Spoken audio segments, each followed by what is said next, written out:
Assalamualaikum warahmatullahi wabarakatuh. Halo teman-teman semuanya, kembali lagi dengan kita kelompok 3 model-model konseling.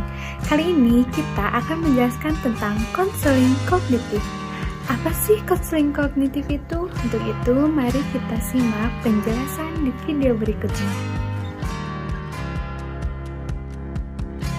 Oke, sekarang kita masuk ke materi pembahasan. Nah, pada kali ini kita akan membahas tentang konseling kognitif. Nah, apa sih konseling kognitif?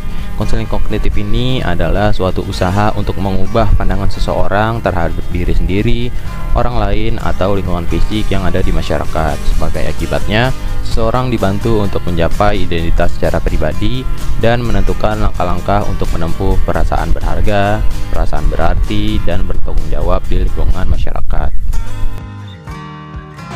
Tujuan konseling kognitif.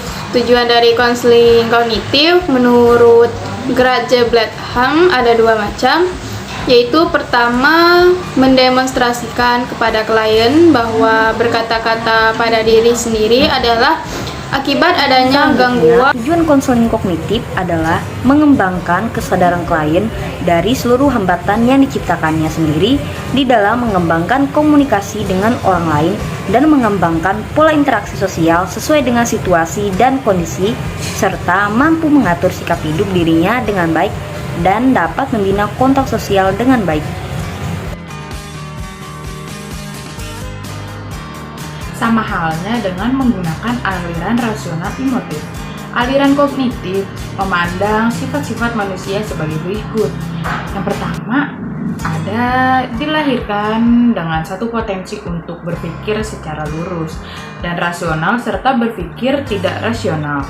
Yang kedua, manusia mempunyai kecenderungan untuk memelihara dirinya, menyampaikan kebahagiaan, berpikir, dan menyampaikan buah pikirannya.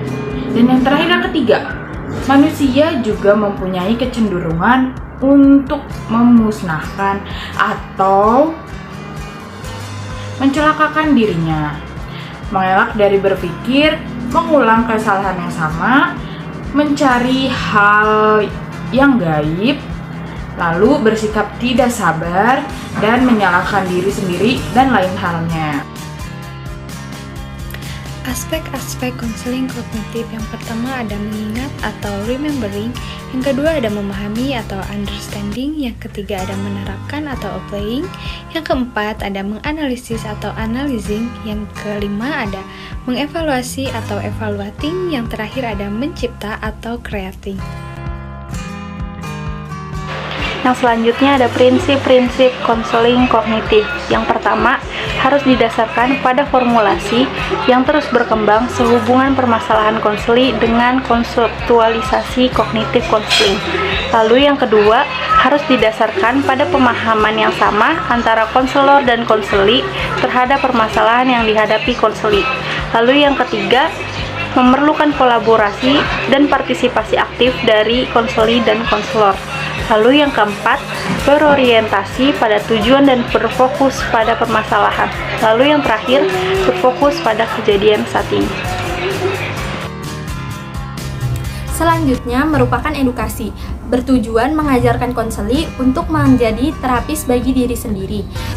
Lalu terstruktur, yaitu bagian awal menganalisa perasaan dan emosi konseli.